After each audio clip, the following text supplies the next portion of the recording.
wabarakatuh. Selamat siang dan salam sejahtera bagi kita semua. Puji serta syukur kita panjatkan kehadirat Allah yang Maha Kuasa, karena berkat rahmat dan karunia-Nya kita masih diberikan kesehatan dan keselamatan sehingga bisa melakukan presentasi pada siang hari ini. Yang saya hormati Ibu Baby Candida selaku dosen pengampu mata kuliah ini, dan yang saya sayangi teman-teman sekalian. Sebelumnya izin memperkenalkan diri, kami dari kelompok 2 yang beranggotakan, yang pertama ada Dinda Aisyah dengan NIM 210502036, kemudian ada Vera Milna Damanik dengan NIM 210502037, dan yang terakhir ada saya sendiri, Dita Lisri Hasanabulo dengan NIM 210502038. Pada siang hari ini, kita akan membahas mengenai review dari jurnal tentang pentingnya manajemen keuangan bagi perusahaan. Langsung saja ke hasil review jurnal yang akan dibahas oleh Dinda. Kepada Dinda, waktu dan tempat dipersilahkan. Oke, di sini saya akan membahas tentang review jurnal. Di sini ada nama Dinda Aisyah dengan NIM 210502036, Vera Melna Damanik dengan NIM 210502037, Dita Listri Hasanabulo dengan NIM 210502038. Judulnya, Pentingnya Manajemen Keuangan bagi Perusahaan. Nama jurnal, Jurnal Akuntansi dan Keuangan. Volume dan halaman 1 isu 2 dan 032 sampai dengan 042. Tahun terbitnya Desember 2019. Penulis Hoirul Ihwan, Siti Mutmainah, dan Mila. Permasalahannya, pentingnya bagi individu maupun perusahaan agar dapat mengatur segala pemasukan dan pengeluaran keuangan. Next. Di sini ada tujuan penelitian. Agar di tengah perkembangan zaman yang semakin maju, penerapan manajemen keuangan dalam perusahaan sangat penting untuk dilakukan agar tercipta kondisi keuangan yang kondusif dan teratur. Objek penelitian. Objek adalah tempat di mana kita melakukan penelitian. Penelitian ini mengenai pentingnya manajemen keuangan bagi perusahaan. Objek penelitian merupakan sasaran untuk mendapatkan tujuan tertentu mengenai suatu hal yang akan dibuktikan secara objektif. Menurut Sugiono, 2012-38, menyatakan bahwa objek penelitian merupakan suatu atribut atau sifat atau nilai dari orang, objek atau kegiatan yang mempunyai variabel tertentu yang ditetapkan oleh peneliti untuk dipelajari dan ditarik kesimpulan. Berdasarkan uraian penjelasan tentang objek penelitian di atas, maka akan dianalisis bagaimana definisi manajemen keuangan, fungsi manajemen keuangan, tujuan manajemen keuangan, ruang lingkup pada manajemen keuangan, manfaat mempelajari manajemen keuangan, dan hubungan manajemen keuangan dengan perusahaan. Next. Di era globalisasi seperti sekarang ini, suatu perusahaan dituntut untuk memiliki manajemen keuangan yang sesuai dengan standar kode etik yang berlaku agar perusahaan tersebut dapat bersaing secara ketat dengan perusahaan-perusahaan lainnya. Seiring dengan perkembangannya, tugas manajer keuangan tidak hanya mencatat, membuat laporan, mengendalikan posisi kas, membayar tagihan-tagihan, dan mencari dana. Akan tetapi, manajer keuangan juga harus mampu menginvestasikan dana, mengatur kombinasi sumber dana yang optimal, serta pendistribusian keuntungan, pembagian dividen dalam rangka meningkatkan nilai perusahaan. Untuk itu, dalam setiap perusahaan saat diperlukan manajer yang ahli dan profesional dalam mengelola manajemen keuangan.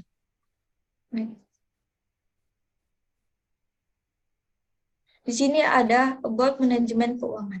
Manajemen keuangan adalah segala aktivitas yang berhubungan dengan perolehan, pendanaan, dan pengelolaan dengan beberapa tujuan secara menyeluruh untuk dapat mencapai tujuan yang diinginkan. Next. Ada 3 bagian keuangan yang saling berkaitan. Yang pertama ada pasar uang dan modal. Ini berkaitan dengan pasar sekuritas dan lembaga keuangan.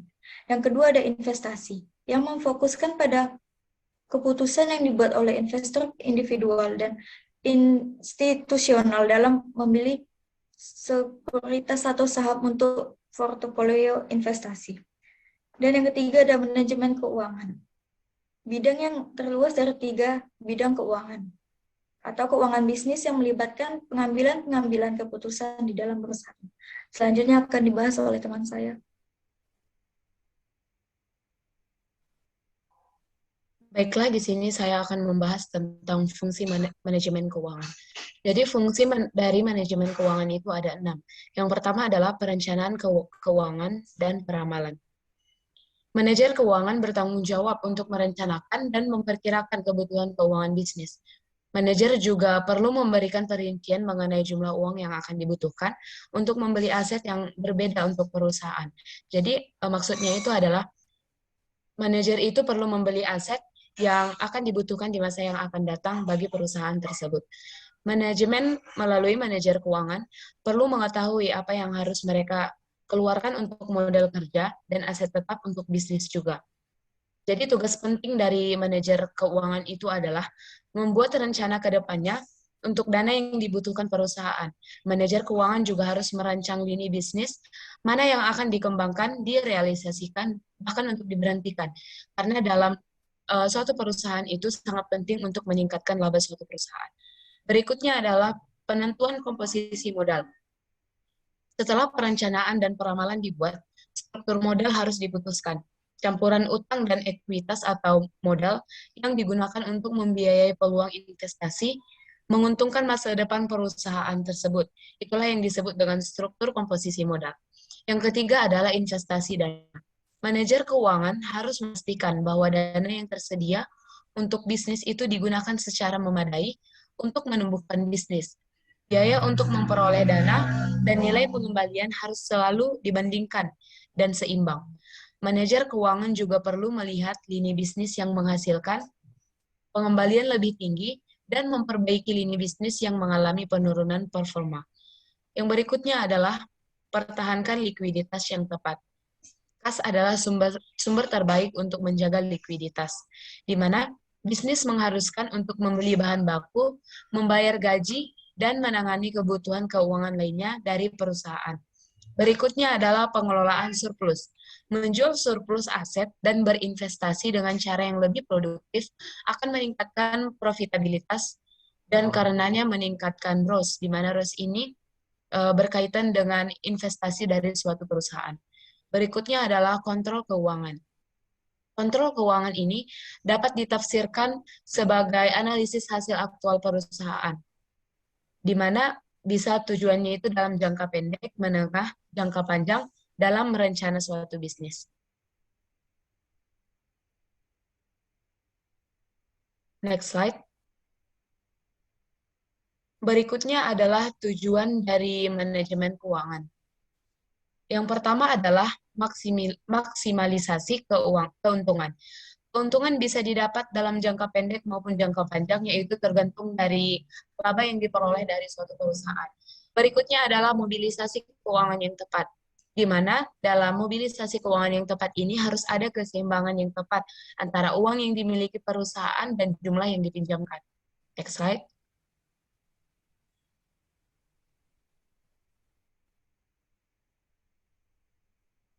Berikutnya adalah kelangsungan hidup perusahaan. Kelangsungan hidup suatu perusahaan ini sangat penting. Itulah salah satunya alasan manajemen mempertimbangkan untuk mempekerjakan manajer keuangan yang tepat sejak awal. Manajer harus membuat keputusan keuangan yang memadai untuk memastikan perusahaan itu berhasil ke depannya. Berikutnya adalah koordinasi yang benar. Harus ada pemahaman dan korporasi yang tepat antara berbagai departemen. Departemen keuangan juga harus memahami dan setuju dengan departemen lainnya dalam perusahaan agar bisnis berfungsi dengan lancar.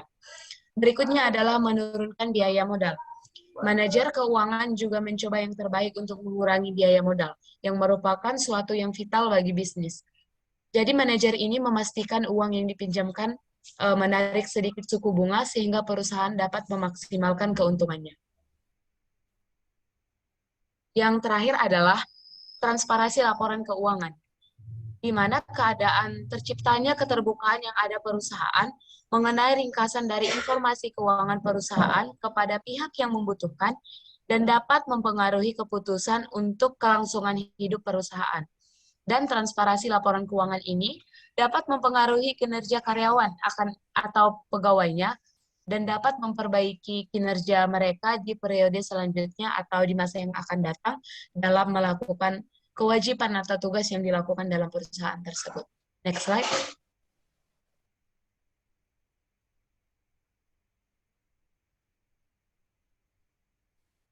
Berikutnya adalah ruang lingkup pada manajemen keuangan.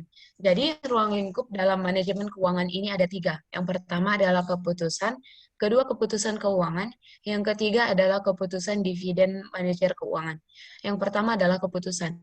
Investasi, termasuk investasi dalam aset tetap atau disebut juga dengan penganggaran modal.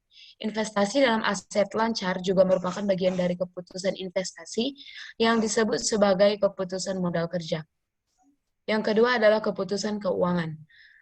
Keputusan keuangan, hal ini berhubungan dengan peningkatan keuangan dari berbagai sumber daya yang akan tergantung pada keputusan tentang jenis sumber, periode pembiayaan, biaya pembiayaan, dan pengembaliannya. Yang terakhir adalah keputusan dividen manajer keuangan, di mana dalam keputusan dividen ini harus mengambil keputusan sehubungan dengan distribusi laba bersih. Sekian yang dapat saya sampaikan, saya kembalikan kepada teman. Oke, baik, kita masuk di materi yang selanjutnya mengenai manfaat mempelajari manajemen keuangan. Ada 4 manfaat mempelajari manajemen keuangan. Yang pertama itu mengetahui pengeluaran modal, yang kedua mengelola kas operasional, yang ketiga menurunkan biaya, dan yang keempat itu membantu perencanaan pajak. Yang pertama, mengetahui pengeluaran modal. Dengan manajemen keuangan yang baik, kita akan mengetahui saat melakukan pembelian aset yang menghasilkan pendapatan. Semua pertimbangan keuangan untuk belanja modal harus menyeimbangkan jumlah pendapatan yang akan dihasilkan aset dengan jumlah yang akan dikeluarkannya. Jika mengelola pengeluaran modal secara efektif, kita tidak akan terlalu memaksakan perusahaan dengan meminjam modal terlalu banyak untuk aset yang tidak memberikan pendapatan yang cukup. Yang kedua itu mengelola kas operasional. Dengan mengelola kas arus dengan baik, maka kita akan selalu memiliki cukup kas untuk membayar sewa, utilitas, telepon, asuransi, gaji karyawan, dan persediaan. Untuk itu, kita harus melihat ke depan dan melihat kapan piutang bisnis jatuh tempo dan bandingkan dengan tanggal jatuh tempo tagihan yang terutang. Kita dapat mengelola arus kas dengan mempersingkat jumlah waktu yang akan kita berikan kepada pelanggan untuk membayar dan menegosiasi ulang tanggal jatuh tempo dengan vendor. Jika gagal mengelola arus kas secara efektif, kita mungkin nggak akan dapat bayaran dan menjaga agar perusahaan tetap beroperasi. Yang ketiga, menurunkan biaya. Salah satu tanggung jawab manajemen keuangan adalah menjaga biaya serendah mungkin. Kita dapat meminta vendor untuk harga yang lebih rendah, mengurangi jumlah karyawan, mengurangi penggunaan listrik, atau membeli persediaan secara massal.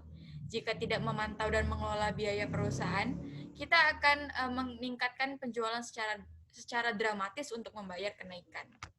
Yang keempat, sekaligus menjadi manfaat yang terakhir adalah membantu perencanaan pajak. Tugas pengelola manajemen keuangan meliputi perencanaan untuk pajak. Proses perencanaan pajak ini tentu dapat membantu perusahaan dalam pembuatan estimasi perpajakan, sehingga kita dapat mengalokasikan dana lebih untuk melakukan kewajiban pembayaran pajak. Dengan dana yang telah dialokasikan dengan baik, perusahaan dapat membayar pajak tepat waktu, sehingga terhindar dari keterlambatan yang bisa menyebabkan keluarnya dana lebih untuk pembayaran denda ataupun sanksi dari perpajakan. Selanjutnya, kita masuk di materi mengenai hubungan manajemen keuangan dengan perusahaan. Hubungan manajemen keuangan dengan akuntansi adalah jika manajemen keuangan merupakan cara mengelola keuangan dengan fungsi-fungsi manajemen sehingga dapat digunakan untuk mengambil keputusan terkait dengan keuangan sehingga akuntansi merupakan sistem pencatatan dari hasil pelaksanaan manajemen keuangan tersebut dan menghasilkan sebuah laporan keuangan. Di sini ada tertera 5 hubungan manajemen keuangan dengan perusahaan, dan yang pertama itu manajemen keuangan berfungsi sebagai pengelolaan keuangan, di mana dilakukan penyusunan rencana pemasukan dan pengeluaran dana dalam periode tertentu. Yang kedua, manajemen keuangan berfungsi sebagai penyimpanan keuangan, di mana dana dalam perusahaan dikumpulkan lalu disimpan secara aman. Yang ketiga, manajemen keuangan dapat berfungsi sebagai pengendali keuangan, yaitu dengan melakukan evaluasi atau memperbaiki sistem kondisi keuangan dalam suatu perusahaan.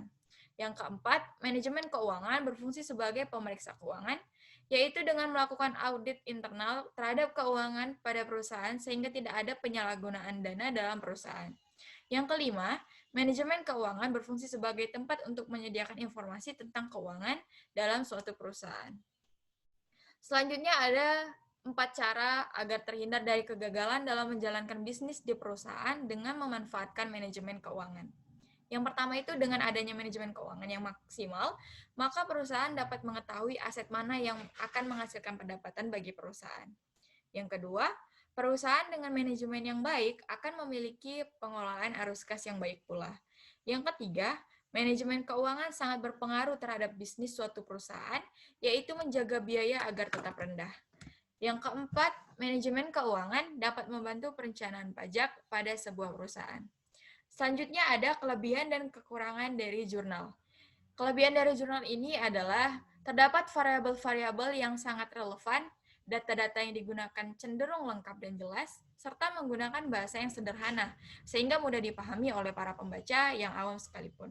Tetapi tetap ada kekurangannya, yaitu yang pertama, metode penelitian yang digunakan itu belum jelas secara terperinci dan juga belum lengkap. Yang kedua, peneliti tidak menjelaskan bagaimana dan kapan dilakukannya penelitian tersebut. Oke, kesimpulan dari jurnal tersebut adalah manajemen keuangan adalah segala aktivitas yang berhubungan dengan perolehan, pendanaan, dan pengelolaan dengan beberapa tujuan secara menyeluruh untuk dapat mencapai tujuan yang diinginkan. Manajemen keuangan sangat penting bagi individu maupun perusahaan agar dapat mengatur segala pemasukan dan pengeluaran keuangan. Keberlangsungan suatu perusahaan salah satunya tergantung pada pengelolaan keuangan yang struktur dan baik. Apabila seseorang ingin menjadi seorang manajemen keuangan, maka penting sekali baginya untuk mempelajari tentang manajemen keuangan. Karena dengan mempelajari manajemen keuangan, manajer keuangan dapat mengetahui bagaimana mengelola segala unsur dan segi keuangan. Mungkin sampai sini sajalah materi yang dapat kami sampaikan. Saya mewakili dari kelompok 2, berterima kasih kepada Ibu yang telah memberikan kami kesempatan untuk melakukan presentasi, dan juga mohon maaf sebesar-besarnya apabila ada kesalahan yang disengaja maupun tidak disengaja. Akhir kata saya ucap, wabillahi taufiq wal hidayah, wassalamualaikum warahmatullahi wabarakatuh. Waalaikumsalam.